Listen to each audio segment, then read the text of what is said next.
Welcome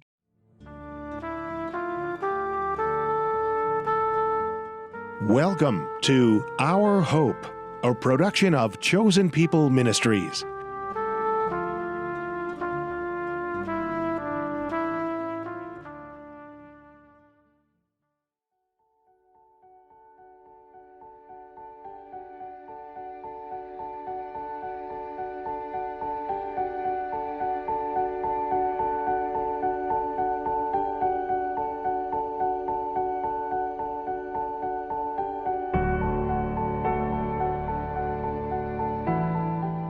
One of the most enduring parts of Jewish life is keeping the Sabbath. For generations, whether in Israel or in the diaspora, whether under persecution or living in peace, Jewish people have always kept the seventh day as a holy day of rest. If you are in Brooklyn on a Friday afternoon, you're going to notice that many shops close early as people head home to celebrate the Sabbath. When God gave the Ten Commandments, the command to keep the Sabbath was different from the others because it began with the word remember. As our lives get busy, it is easy for us to forget that we need to rest. But what is Sabbath supposed to look like? And what can we, as believers in the Messiah, learn from this ongoing practice of rest? We have invited Messianic leader Neal Surasky to help us understand why God commanded the Sabbath, how Jewish people celebrate it, and how it can benefit the Gentile believer. Neal, welcome to Our Hope. Thank you so much. It's an honor to be here. Every time we have a new guest, I always have to ask this question because I am a foodie. So I would like to ask you, what is your absolute favorite food? Has to be hands down New York style pizza. I think I'm going to start taking votes because that seems to be the consensus. Everyone loves New York pizza. I can't eat it much anymore as I'm getting older. My stomach can't handle it, but yeah, absolutely, hands down best. Well, I have to agree with you. New York pizza is the best. Although I've been hearing some pretty good things about Connecticut. You know, there's some good pizza out there too. There's a whole movement happening out there of really good pizza. Sign me up. I want to Yeah. be part of that movement. Well, thank you again, Neal, for being a part of this episode. We're really excited to talk about this topic, which is the Sabbath. And I'm sure a lot of believers have questions about the Sabbath. And I'm hoping that we can dig into it and really begin to understand why it's so important for the Jewish community. And again, how it can benefit us as Gentile believers. So, Neal, you're Jewish. You're a Messianic leader of a congregation. What does your congregation do to celebrate the Sabbath? It really hasn't changed much because of the pandemic. We have our services, obviously. We try to encourage our congregants to meet at home on Friday nights to spend some family time together. Mm-hmm. And then Saturday morning is our congregational time where we get together to hear the word, to worship God together, and to celebrate the Sabbath that God had given to us. Mm-hmm. So I know that the Sabbath was commanded by God. Why do you think it was commanded instead of being optional? God is intimately concerned with having a relationship with his people. Mm-hmm. The way he does that is by sharing himself with us. And what he did with the Sabbath was meant very specifically to remind us to keep at the forefront of our thinking who he is and what he does. Mm-hmm. When we look at Exodus chapter 31 and verse 13, God said that the Sabbath is a sign, specifically that I am the one who sanctifies you, that I am the one who set you apart. Right. It's a remembrance of the creation. And throughout Scripture, there are two ways that God will ask us to remember who he is. The first one is the maker of heaven and earth. That's the creation. Mm-hmm. So he has this desire for us to know him as the one who created everything. That's what he does in the Sabbath. He causes us to remember who he is by what he did in the creation. Hmm. So it's that important that we know who he is. So he gives this as a commandment to us. The Hmm. second way, by the way, is that he asks us to remember him as the one who brought us up out of Egypt. So those are the two things. I just didn't want to leave that other thing hanging. Hmm.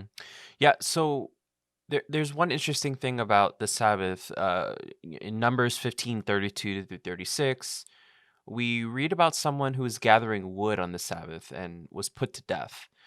But in Mark 2:27, Yeshua says the Sabbath was made for man and not man for the Sabbath. So how do we reconcile these two passages, which almost seem to contradict each other? That's an excellent question. We know as believers there are no contradictions, Yeah. so there has to be a way for us to understand this. When you look back at the story in the book of Numbers, it really was less about a violation of the Sabbath and more about a rejection of God. Remember in the story when this Sabbath breaker, story comes in, the children of Israel had spent 2 years, 2 months, and 20 days at Sinai, right where they had received the word, with God there in their presence, learning about God, having this relationship with God. And at this point, they had just left that area. How quickly they forgot about all of the things that they had learned while sitting at Sinai for 2 years. In the middle of Numbers chapter 10, they actually leave Sinai and head towards the promised land. And then they do what I call G and C. G and C. They grumble and complain. They got very good at that Yeah. over the course of their journeys. So first they complain about the manna that God gave them, and it wasn't good enough for them. So then God gives them the quail. They get the meat. They complain about leadership. Miriam catches leprosy. Then Korach's rebellion. All of this stuff happens. And in the boldness of the daytime, and in the scripture, it says that it was the Sabbath day, Yom HaShabbat, on which this man goes out to gather wood. It was as if nothing they had learned over the past 2 years made any difference to him. Mm. He goes out and gathers this wood. In the light of the recent witness of God's miracles to provide everything they need, he says, "Nope, not good enough. I'm going to go out and I'm going to do this myself." It was we use the term moxie, Hmm. or pride, and that's what really was the bigger issue, the underlying issue here. It wasn't what he did as much as the way in which he did it. And I'm reminded of the story of, it's a New Testament story, the New Testament story of Ananias and Sapphira, who had sold their property, collected the money, and then gave only a portion of that to the disciples. Both of those people were slain by God because of their inability to give their heart, not their money, to God. And so in this instance, it was more a matter of pride than a violation of the Sabbath. Hmm. The telltale sign here is that there were other things that were actually allowed by the rabbis, on the Sabbath. So we call him a Sabbath breaker, but again, it was the pride. Hmm. In Mark, Yeshua says, the Sabbath was made for man and not man for the Sabbath. I really, really hope that people don't think that was a brand new concept. What Yeshua does, in fact, what the whole New Testament does, is it takes the physical aspects of the commandments that God had given throughout the Tanakh or the Old Testament, and it internalizes them. It puts them Mm. inside, so that they become heart issues. The concept of the Sabbath for man and not man for the Sabbath was a Jewish concept that was fairly well known at the time of Messiah. In fact, there is a commentary, a Jewish commentary, that was written mid to end of the first century to the middle of to the very beginning of the second century, called the Makilta. The Makilta was written by a rabbi. It was a commentary on the Tanakh, really the Torah, specifically from Exodus to the end of Deuteronomy.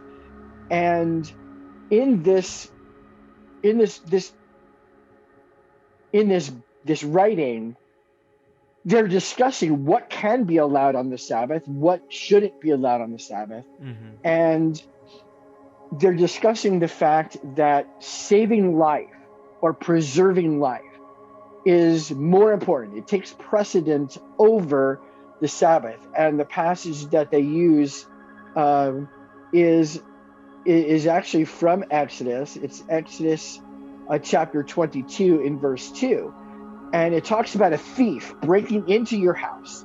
And if a thief breaks into your house and you strike him and he dies, there's no guilt for that, even on the Sabbath. Mm-hmm. So protecting your life is more important than the Sabbath. And in the same discussion in the Makilta, the rabbi says, it is written that the Sabbath is given to you, and you are not given to the Sabbath. Mm. That sounds exactly like the same thing that Yeshua himself said. Yeah. So there is already in the first century, in Yeshua's time, a conversation about what can be permitted on the Sabbath and what can't be permitted on the Sabbath. And it has to do with the relationship, because you were given the Sabbath as a blessing. You weren't given to the Sabbath for obligation. Mm-hmm. So it was a really interesting study that to find that the Jewish thought, during that whole time was about the fact that the Sabbath was for man. It was meant as a blessing. Right. Wow.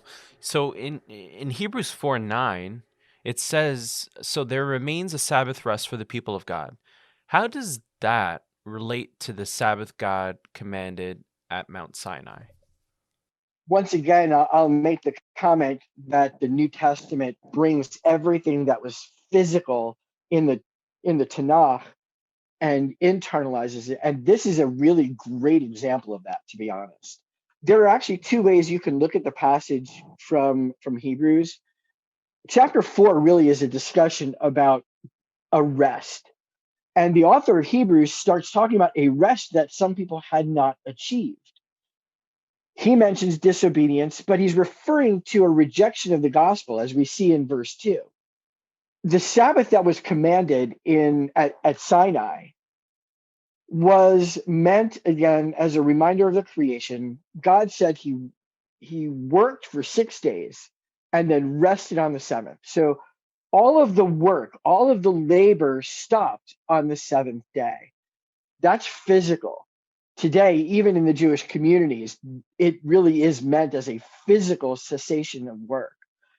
When we look at the writer of Hebrews, in verse 3, he talks about the fact that those who had formerly rejected the message of the gospel, he says, if you hear that today, don't harden your hearts. Mm-hmm. The implication is that there's always the opportunity to hear the gospel and accept it, which is super, super important, especially in light of verse 9. In verse 9, it says, there remains a Sabbath rest for the people of God.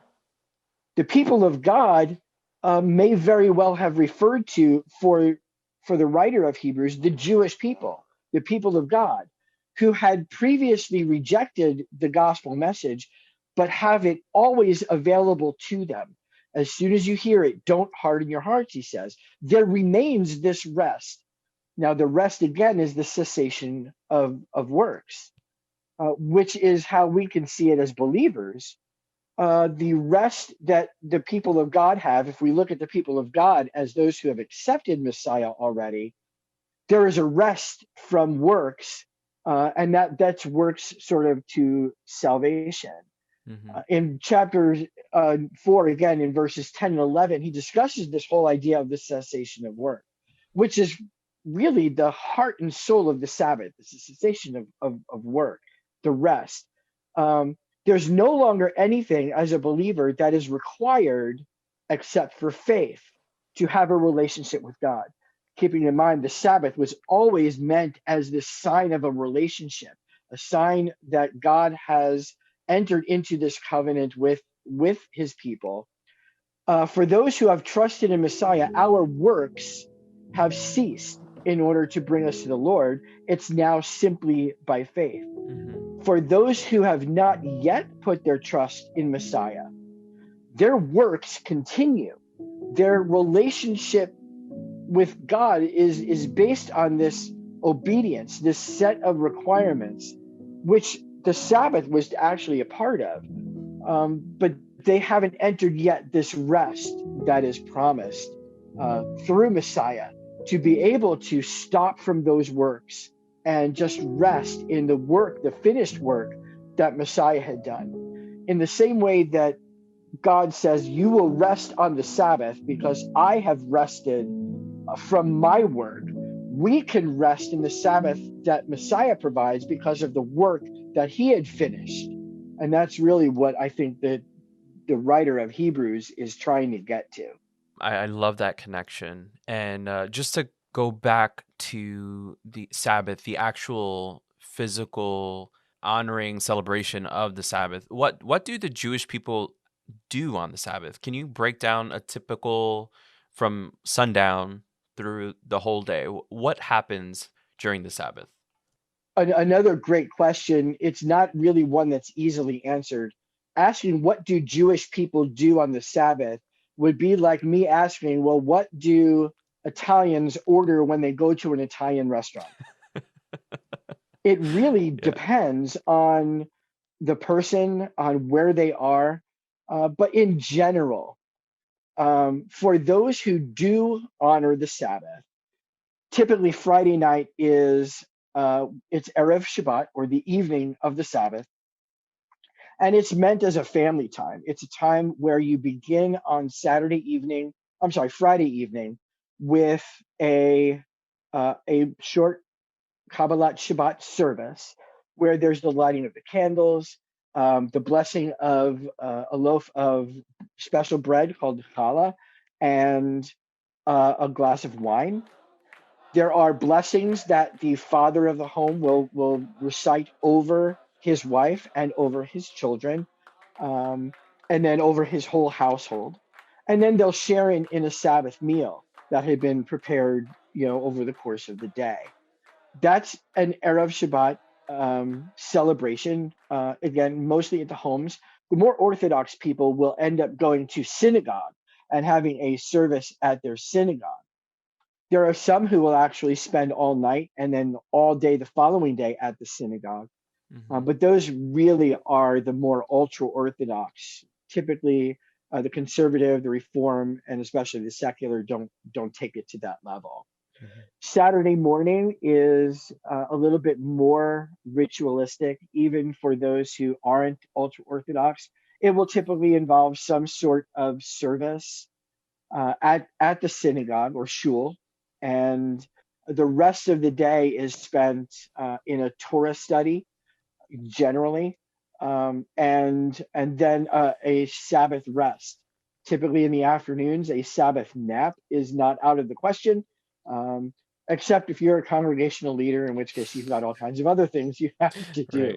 Right, right. I miss my Sabbath naps, but that's really a typical day. Again, the more orthodox you are in terms of how you perceive the Torah and its regulations and requirements, the more likely you are to spend the entire time in shul with your rabbi and your colleagues studying the Word of God. So, just speaking of the ultra orthodox, my wife and I recently had a baby, in December, and my wife gave birth in a hospital that really serves a lot of the Jewish community. And in the hospital, I noticed that there is an elevator called the Shabbat elevator, or the Sabbath elevator, and um, on a Friday night, you can't control it. You can't push the button. It kind of just goes to every floor and get off the elevator where you need to, right? So we know that among the ultra-Orthodox, there are a lot of restrictions relating to Sabbath, and I'm assuming this Sabbath elevator is a part of that. So why is that? Why are there so many restrictions for the ultra-Orthodox? The command is you will do no regular work on the Sabbath. That creates a problem because what constitutes regular work is never defined in the scriptures.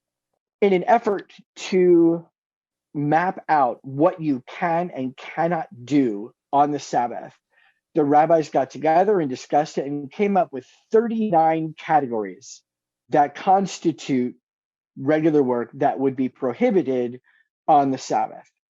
These 39 categories were ostensibly based on the things that were done, the activities that were required for the construction of the tabernacle. And so these kinds of categories were all compiled, and a general list was created. And these are the things that you're not allowed to do. Kindling a fire could be starting a car. So you're not allowed to drive on the Sabbath. Of course, the scripture doesn't talk about not driving on the Sabbath. There weren't any cars.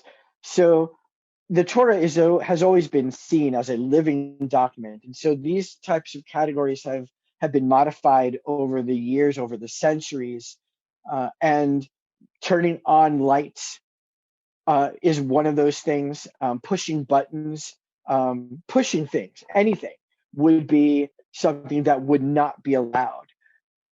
There are communities, however, that have created neighborhoods in which they consider these types of activities as being done in your home, which are allowed. Okay. So there is a community, it's called an eruv, in which it is permissible to do certain things. For example, you're not allowed to carry anything on the Sabbath, according to these Jewish traditional guidelines. Well, if you can't carry anything on the Sabbath, how is a Jewish man going to bring his prayer shawl, his talit, to the synagogue? You have to carry that. And so they created this sort of guideline where if you're within your eruv, you're allowed to do some of those things that would be prohibited elsewhere. I can completely understand. My first job before I became a Messianic leader, a congregational leader, was as a nurse. And I worked in an Orthodox Jewish hospital, Sinai Hospital in Baltimore. And they also had a Sabbath elevator that it would just automatically stop on every floor. You didn't have to push anything. And it allowed you to use the elevator without violating the Sabbath. I also happened to live in an Orthodox home. We rented from a modern Orthodox family, and they had covers over their light switches so that you couldn't accidentally bump into the light switch on the Sabbath and turn it on or off. Before the Sabbath began in the evening, you would have to put the cover on the light switch so that you didn't violate the Sabbath by accidentally turning it on or off during the following 24-hour period.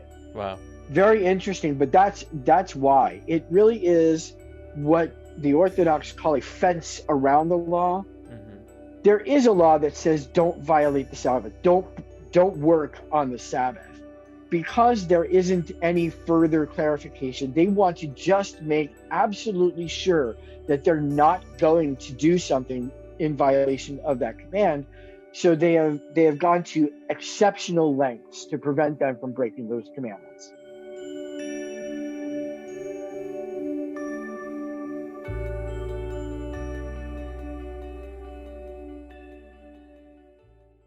We'll be right back.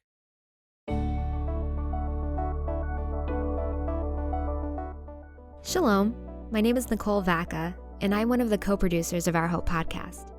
We created Our Hope to be a window into the Messianic community, a place where we can discuss Israel and the Bible, and a resource for people who want to share their faith more effectively and compassionately with the Jewish community. If you are interested in supporting what we do, you can donate to Chosen People Ministries at chosenpeople.com/donate. You can also support us by sharing this podcast on social media with your friends and family, or by writing a review on Apple Podcasts. We are so grateful for your support, and we hope you enjoy the rest of this episode.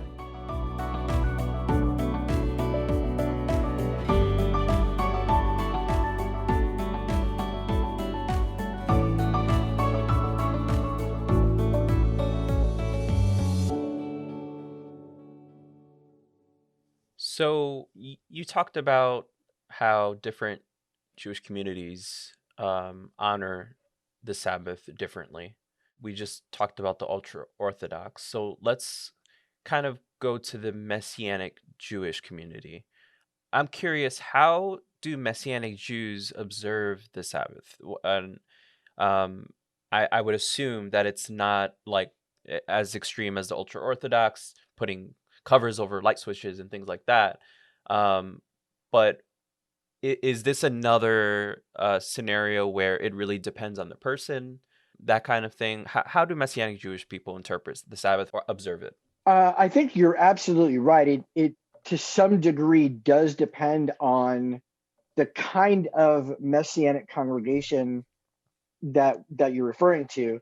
In the same way that there are Orthodox, conservative, Reform, traditional Jewish synagogues, you'll find a similar diversity within the Messianic Jewish community. So some of the traditions you may mimic those of the traditional, Jewish world. The very biggest difference, obviously, is going to be the centrality of Yeshua, Jesus, in the service. As such, you might find some other messianic tools used in worship that you wouldn't necessarily find, certainly in an Orthodox synagogue, but perhaps even in a conservative. There are often worship bands that play, and in some sense it parallels maybe a Christian worship service in that respect. Right. You wouldn't necessarily find that in most traditional Jewish synagogues. Mm-hmm. However, there actually is one in Brooklyn, B'nai Yeshurun, that does do those kinds of things too, and they're Mm-hmm. even somewhat Orthodox. So it really does depend. Again, the biggest difference is going to be that you find Jesus as the center of everything that a messianic Shabbat service does. We recognize him as the Lord of the Sabbath, as we had mentioned from Mark 2, Mm-hmm. that he is the Lord of all of that. We recognize that it is about a personal relationship with the living God through the Messiah by reason of our faith. And so we celebrate that also. There are a lot of other questions that come in as to how much or how little we should do in terms of that fence that we were just speaking of. Typically, you won't find those fences in Messianic Jewish synagogues. You'll find driving as being acceptable, especially since the Messianic congregations are few and far between, and most people would have to drive to the synagogue in order to participate. Right. Turning on and off lights, also not a big deal. More nuanced questions will come up as to whether or not it's okay to buy or sell on the Sabbath. And those really become personal convictions. Yeah. I think, as I had mentioned regarding Ananias and Sapphira, and even the Sabbath breaker, to sort of bring this all back around, it becomes a heart issue. Yeah. What is your heart in doing those things? If your heart is to really focus on God, and so you're not going to go shopping, that's absolutely wonderful. By all means, observe in that way. If you're feeling like you have to out of some sense of rote obligation, maybe that's not the kind of relationship that God is intending for you, and you should consider more of that personal connection between you and God through the Messiah. If, on the other hand, you start to do things that perhaps you shouldn't just because you have freedom and you're flaunting it, well, that's what the Sabbath breaker did. Now, I'm not going to say you're going to get taken out of your congregation and stoned, but it's something you really should think about and pray about. Yeah, this sounds a lot like the tension or the conviction behind keeping kosher.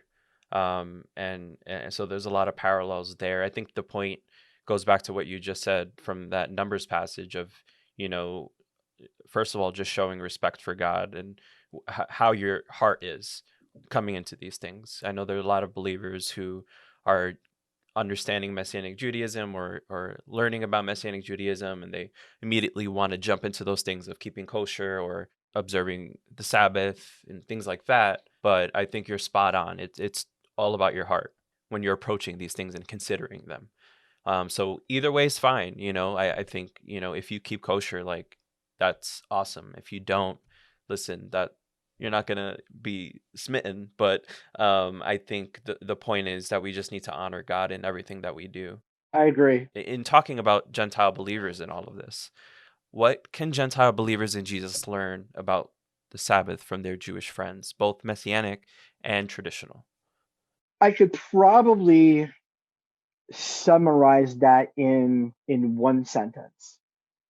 Time is the first thing that God made holy. Today's community is just busy, busy, busy. I know I'm part of it, and I know that you are too. It's just busy.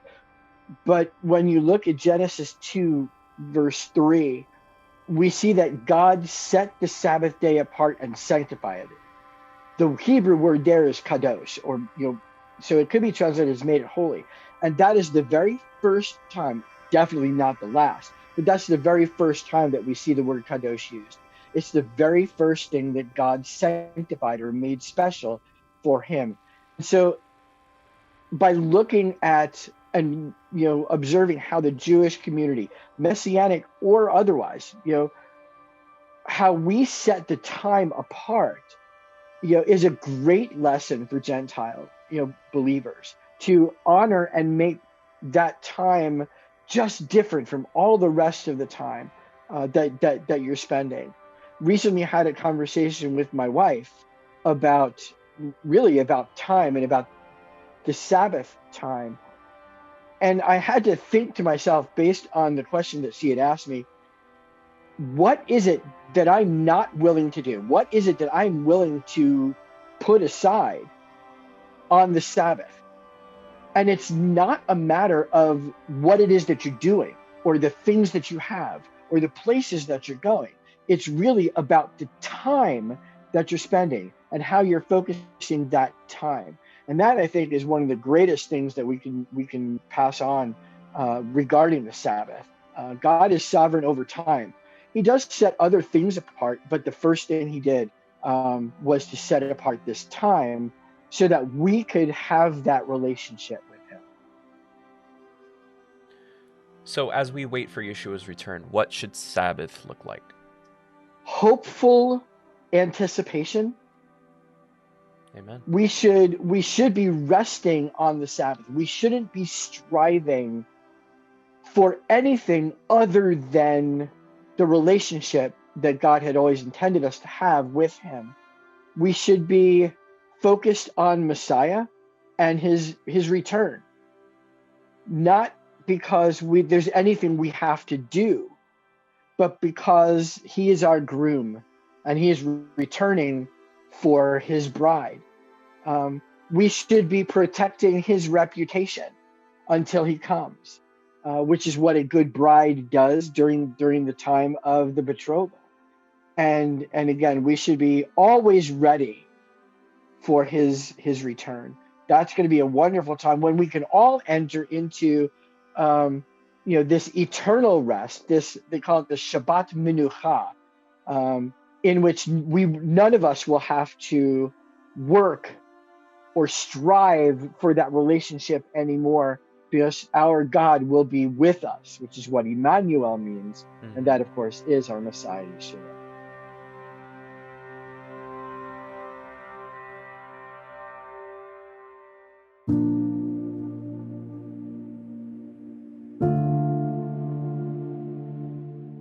Neal, thank you so much for being with us and talking about the Sabbath on the Sabbath. We're almost there. We just really appreciate your insights and your experience in all of this. Any closing words do you want to mention? Maybe a listener is listening to this on the Sabbath or approaching Sabbath, and a little quick word of encouragement? Yeah, the Sabbath was given for you. We talk about believers or unbelievers. God gave the Sabbath to all of creation. And he gave it to you, and I'm talking to you listeners, for a blessing. You can certainly choose not to receive the gift of the blessing that God has given, but he has given it so freely, it would be a shame not to take advantage of this immense, incredible gift of rest that he has given. How you rest is between you and God, but don't miss the opportunity to spend that holy time with the holy God who has given his Son to make you holy too.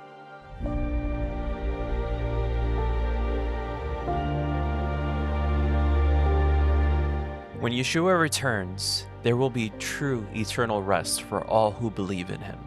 And while we are on earth, Sabbath gives us a glimpse of what this rest could look like.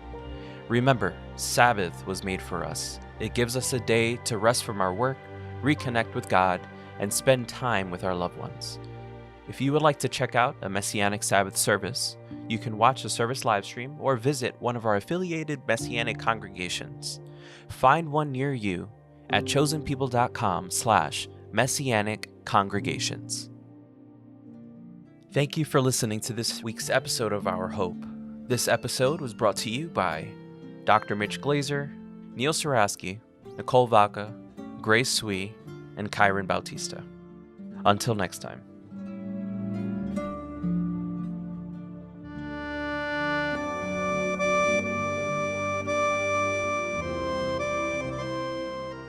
Thanks for listening to Our Hope. If you like our show and want to know more, check out ourhopepodcast.com or chosenpeople.com. See you next time.